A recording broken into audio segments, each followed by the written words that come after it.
오늘 뉴욕 증시는 S&P 500이 0.04% 하락하고 다우지수가 0.57% 내린 반면 나스닥은 0.04% 소폭 상승하며 혼조세로 마감했습니다. 외환시장에서는 원달러 환율이 1.04% 급등하며 1488.39원을 기록해 강달러 현상이 두드러졌습니다. 전반적으로 금리 상승 압력 속에 기술주 중심의 방어 기제와 전통 우량주의 약세가 엇갈린 하루였습니다. 마이크로소프트와 구글, 아마존 등 주요 빅테크 기업들이 일제히 실적을 발표했습니다. 구글 클라우드는 전년 대비 63%라는 놀라운 성장률을 기록하며 시장의 기대를 뛰어넘었고 아마존의 AWS 역시 15분기 만에 최고 성장률인 28%를 달성하며 AI 인프라 수요를 증명했습니다. 하지만 메타는 자본 지출 전망치를 최대 1,450억 달러로 상향 조정하면서 수익성에 대한 우려로 주가가 5% 이상 하락했습니다. 아마존 또한 AI 투자를 위해 잉여 현금 흐름이 급감하는 등 빅테크 기업들이 미래 성장을 위해 막대한 비용을 치르고 있는 것으로 나타났습니다. 제롬 파월 연준 의장이 8년 임기를 마무리하는 마지막 연방공개시장위원회 기자회견을 가졌습니다.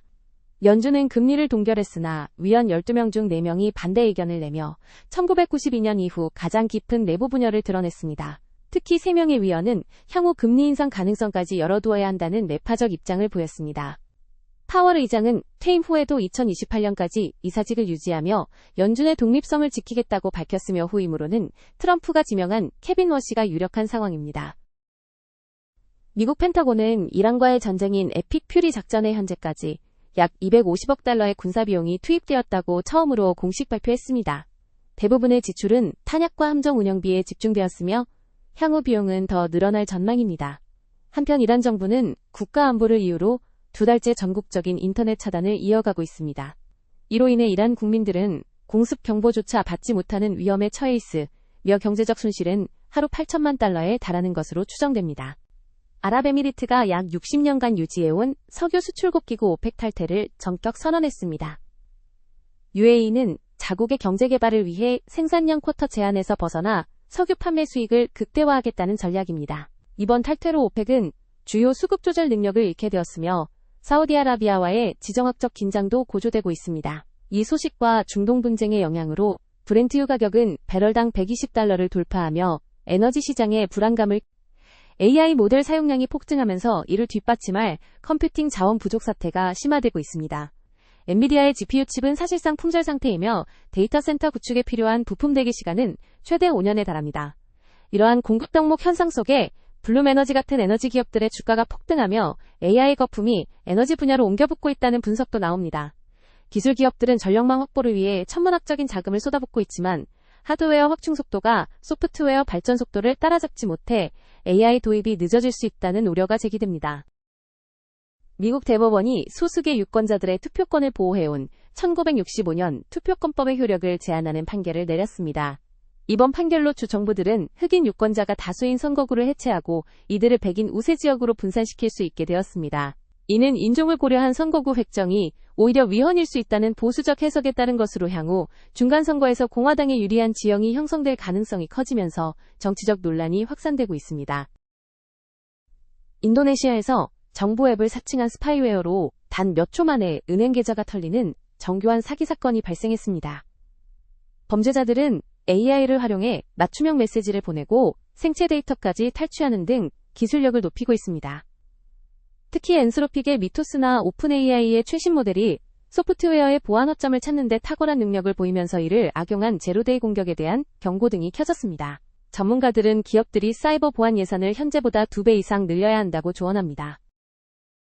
음원 스트리밍 1위 기업 스포티파이가 가입자 수 증가 둔화와 광고 사업 부진으로 시장에 실망을 안겼습니다. 로빈후드와 소파이 같은 핀테크 기업들 역시 높은 매출 성장에도 불구하고 주가가 2자릿수 급락하며 고전하고 있습니다. 이는 시장이 더 이상 단순한 성장 잠재력에 프리미엄을 주지 않고 전통적인 금융기관과 같은 엄격한 수익성 잣대를 들이대기 시작했음을 보여줍니다.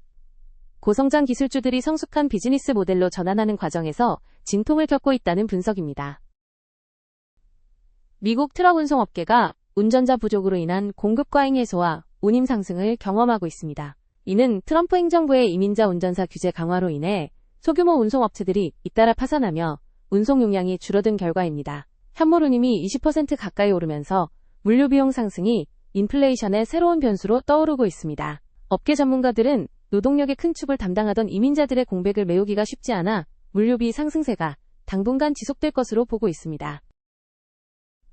결혼이 암 발생 위험을 낮춘다는 흥미로운 연구 결과가 발표되었습니다. 미혼 남녀의 암 발생률이 기혼자에 비해 최대 83% 높게 나타나는 데에는 배우자의 정서적 지지와 건강한 생활습관 유도가 실질적인 도움이 되기 때문으로 분석됩니다. 한편 실리콘밸리의 상징이었던 신발 브랜드 올버즈는 경영난 끝에 신발 사업을 매각하고 AI 인프라 기업인 뉴버드 AI로 사명을 변경하며 파격적인 업종 전환을 선택해 화제가 되고 있습니다. JP몰건의 에드윈 얼로우 책임자에 따르면 올해 개인 투자자들은 매우 기민하게 움직이며 시장의 주요 테마에 활발히 참여하고 있다고 합니다. 특히 지난해 말은 관련 ETF의 급등이나 최근의 소프트웨어 및 반도체 거래에서 소셜미디어 데이터를 통해 이들의 강력한 지지세가 확인되었다는 분석입니다. JP몰건의 루카 리네로 책임자의 분석에 의하면 2020년 팬데믹 당시에는 개인 투자자의 유입을 일시적 현상으로 보는 시각이 많았으나 현재는 이들이 주식시장의 명백한 구조적 힘으로 자리 잡았음이 입증되었다고 합니다. 정보 접근성의 획기적 개선과 거래 시스템의 발전이 이러한 변화의 동력이 되었으며 특히 저가 매수가 보상을 가져다준다는 것을 학습한 젊은 세대의 심리가 온라인을 통해 확산되며 하나의 사고방식으로 정착했다는 설명입니다. JP몰건의 에드윈 얼로우 책임자에 따르면 한국과 중국 본토 및 대만의 전체 거래량 중 개인 투자자가 차지하는 비중은 60%에서 65%에 달하며 중소형주에서는 그 비중이 더욱 높게 나타난다고 합니다. 이러한 개인 투자자의 존재감 확대는 아시아와 미국 시장의 전체 거래량 및 주식 손바뀐 횟수, 회전율을 높이는 주요 요인이 되고 있다는 분석입니다. JP몰건의 루카 리네로 책임자의 분석에 의하면 개인 투자자들은 기관 투자자들이 장 마감 직전 가격 종가에 거래를 집중하는 것과 달리 장중에 활발히 거래하는 특성을 보인다고 합니다. 이로 인해 개인 투자자 비중이 높은 시장일수록 종가 거래 비중이 상대적으로 낮게 나타나는 등 시장 구조 전반에 실질적인 영향을 미치고 있다는 평가입니다. JP몰건의 루카 리네로 책임자에 따르면 소셜미디어는 개인 투자자의 향후 거래 의도를 파악할 수 있는 훌륭한 통로가 되고 있다고 합니다. 연구 결과 소셜미디어에서 동종업계 대비 빈번하게 언급되는 종목들은 향후 20일 동안 좋은 성과를 내는 다수가 한꺼번에 움직이는 군집 행동 특성을 보인다는 분석입니다. 다만 JP몰건의 에드윈 얼로우 책임자의 분석에 의하면 대형주의 경우 심리지표가 오히려 주가가 평균치로 돌아가려는 성질, 평균 회귀, 신호를 보내기도 하므로 이를 시장의 불균형을 포착하는 도구로 활용할 수 있다고 합니다. 특히 지난 3월 시장 하락기 당시 기관에 이어 개인 투자자의 심리까지 투매 후 포기 항복하는 모습이 포착되었을 때가 시장의 바닥권 형성과 일치했다는 점은 투자 전략 측면에서 매우 가치 있는 신호가 된다는 설명입니다. JP몰건의 루카 리네로 책임자에 따르면 거대 언어 모델 LLM의 등장이 개인과 기관 투자자 모두의 지형을 근본적으로 바꾸고 있다고 합니다. 개인 투자자들은 LLM을 통해 정보를 더 빠르게 분석하고 정교한 거래 실행으로 전환할 수 있게 되어 전체 투자 주기가 비약적으로 빨라졌다는 분석입니다. JP몰건의 에드윈 얼로우 책임자의 분석에 의하면 기관 투자자들 역시 수치화되지 않은 문서나 영상 정보, 비정형 데이터 분석의 이러한 도구들을 활용하면서 개인과 기관의 분석 영역이 서로 비슷해지는 수렴하는 현상이 나타나고 있다고 합니다.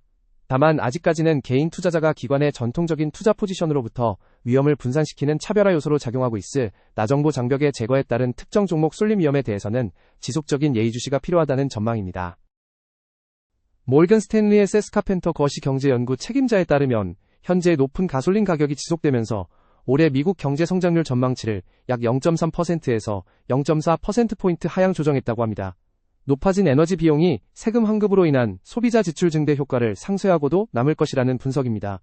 모건 스탠리의 아리아나 살바토레 책임자의 분석에 의하면 가솔린 가격은 소비자들의 경제 인식에 직접적인 영향을 미치는 눈에 잘 띄는 현저성이 높은 지표이기에 중간 선거를 앞둔 시점에서 중요한 정치적 고려사항이 되고 있다고 합니다. 하지만 에너지 가격 상승으로 인한 전체 물가 상승, 헤드라인 인플레이션 압력이 실질적으로 소비자 지출의 발목을 잡는 방해물 드래그 역할을 하며 경제 전반에 부담을 줄 것이라는 전망이 모건 스탠리의 아리아나 살바토레 책임자에 따르면 중간 선거를 앞두고 생계비 부담 완화를 위한 다양한 정책 옵션이 논의되고 있으나 실제 법안 통과 입법 가능성에는 상당한 제약이 따른다고 합니다. 대규모 재정 적자로 인해 단기적으로 적자를 확대하려는 정치적 의지가 제한적이며 예산 조정 절차나 합법적 의사 진행 방해, 필리버스터 등 절차적 장애물도 여전하다는 분석입니다. 모건 스탠리의 세스카펜터 거시경제연구 책임자의 분석에 의하면 선거가 다가올수록 법안 통과가 가능한 시기, 입법 창구가 좁아지는 타이밍 문제와 실제 법안 통과 후 경제적 영향이 나타나기까지의 시차도 큰 걸림돌이라고 합니다.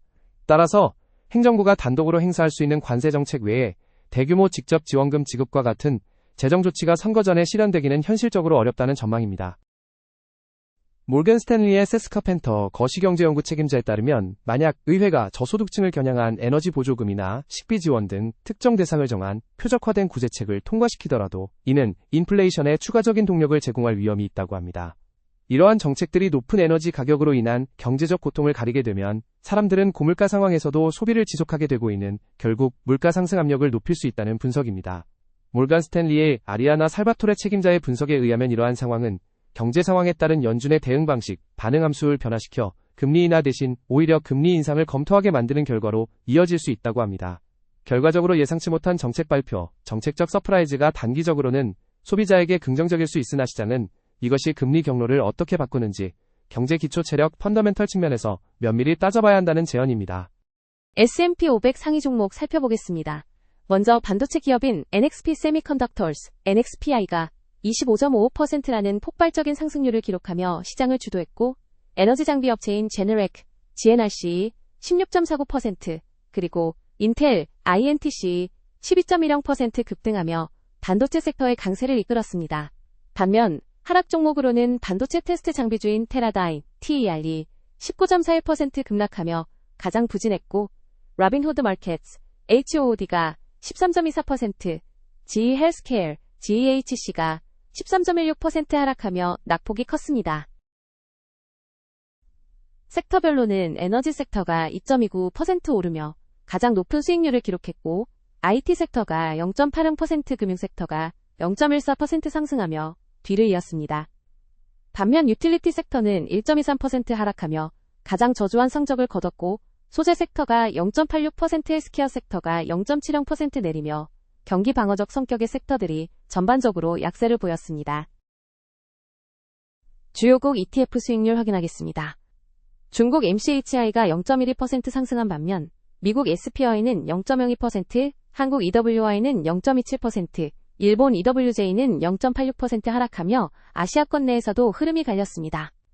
전세계 국가별 상위권에는 이스라엘 EIS가 1.05%, 핀란드 EFNL이 0.95%, 홍콩 EWH가 0.26% 상승하며 이름을 올렸습니다. 반대로 하위권에는 남아공 EZA가 2.92% 하락해 가장 부진했고, 브라질 EWZ가 2.62%, 칠레 ECH가 2.38% 하락하며 신흥국 시장의 약세가 두드러졌습니다. 이번 주 주요 기업 실적 발표 일정입니다. 4월 27일 월요일에는 손엔도 등의 실적 발표가 예정되어 있습니다. 4월 28일 화요일에는 마클 그룹, 페어 아이색, 르네산서 홀딩스 등의 실적 발표가 예정되어 있습니다. 4월 29일 수요일에는 에버스트 그룹, 휴마나, KLA, 리제너런 파마스티컬스, 올스테이트, 에이비스 버짓 그룹, 리티아 모터스, 메타 플랫폼스 등의 실적 발표가 예정되어 있습니다. 4월 30일 목요일에는 샌디스크, 그룹 1 오토모티브, 월드 억셉턴스, 파커 해니핀, 시그나, LI 릴리 앤드 등의 실적 발표가 예정되어 있습니다. 5월 1일 금요일에는 Affiliated Managers Group 등의 실적 발표가 예정되어 있습니다. 투자자 여러분의 일정 관리에 참고하시기 바랍니다. 지금까지 2026년 4월 30일 주요 경제 뉴스였습니다. 감사합니다.